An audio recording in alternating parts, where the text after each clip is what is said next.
December the 6th, 1983. It's late evening when Bobby Riccobene's car pulls up outside his mother's house. He helps his 74-year-old mum Jeannie out of the vehicle and they start making their way towards her home. What Bobby doesn't know is that in a few seconds, he'll be dead.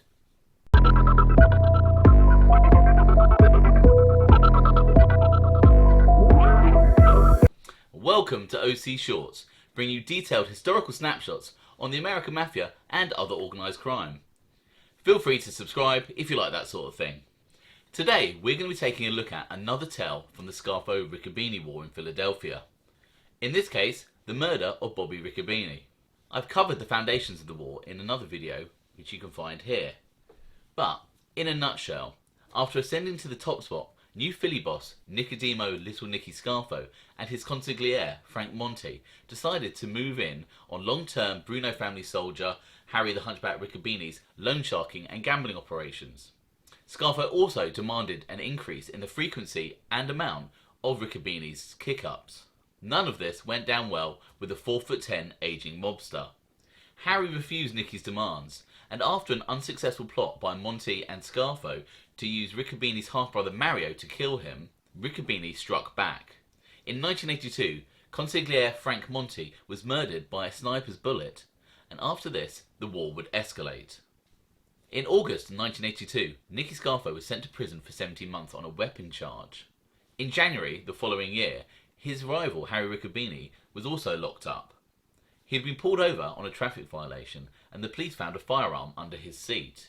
Riccobene had been out on bail on racketeering charges but quickly had this revoked.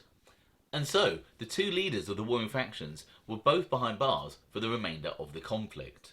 With Harry Riccobene and his half-brother Mario both inside, the imprisoned Nicodemo Scarfo drew up a new hit list. Robert, Bobby Riccobene, another half-brother, was at the top of it. Former Scarfo-made man Nick the Crow Caramundi was part of the war and he would later turn informer. He was a member of the hit team that was assigned by Scarfo capo Salvi Testa to hunt down and whack Bobby Riccobene. Other members of this team included Gino Milano and Charles Charlie White Iannucci. Caramundi estimates that in the last 6 months of 1983, around 12 ambushes were planned for Bobby Riccobene, but with no success. Charlie White and Caramundi both found themselves becoming impatient with Gino Milano, the made man that led the hit team. Despite being around 40, they were both still associates. However, they felt that they should go to Salvi Testa and explain to him that Milano had bottled a couple of clear opportunities to get Riccobene. Salvi Testa then replaced his friend with the fearsome and capable Francis Faffy Iannarella. On the day of the killing, Nick the Crow Caramundi had been tailing Bobby Riccobene all over South Philly as he collected his receipts from his poker machines. The plan was to ambush Bobby at 8th and Oregon, where he usually travelled. However, Riccobene didn't show. Disappointed in the no-show, Caramundi and Salvi Testa then both retreated to Testa's clubhouse. Faffy, Charlie White and Joey Pungatore decide that they will set an ambush near Riccobene's mother's house, as they'd heard that he visited her often.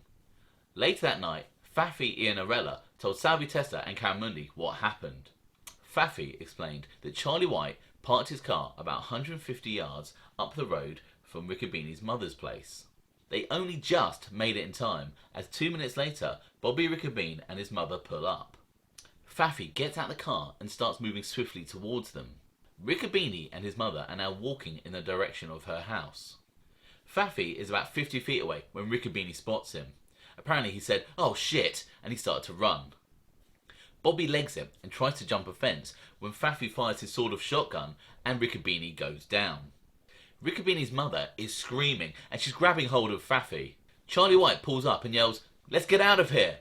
But Faffy still has the elderly mother grabbing him and screaming. So he has to smack her with the butt of the shotgun. The next day, Faffy is over at Caramundi's house and he starts telling the story again. He explains that he used special bullets with high-powered buckshot for the job. Faffy then brings up again about hitting the old mother, saying that he didn't have a choice. Caramundi casually told him, "Don't worry about it. It's one of those things." Thanks for watching, guys.